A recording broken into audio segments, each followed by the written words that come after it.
everyone. Welcome to Phonics with Nupur. Today, we are going to learn a very simple spelling rule.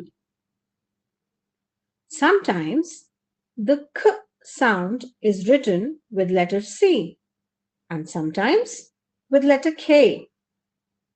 But how do we know which one to use?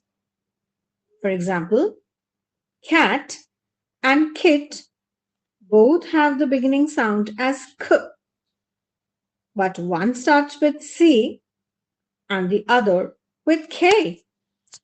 Here is the rule. When the k sound comes before a, o, or we use letter C.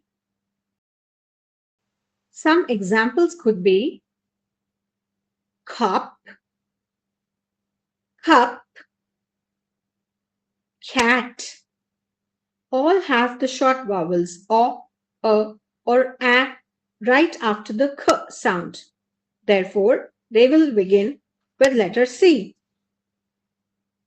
Some more examples could be cap, cab, cute, and corn.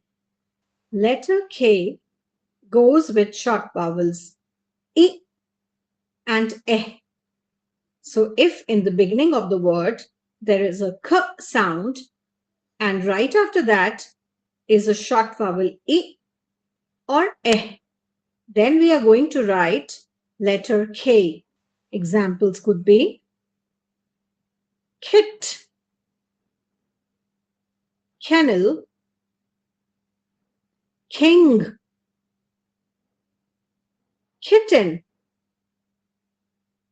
key, kettle.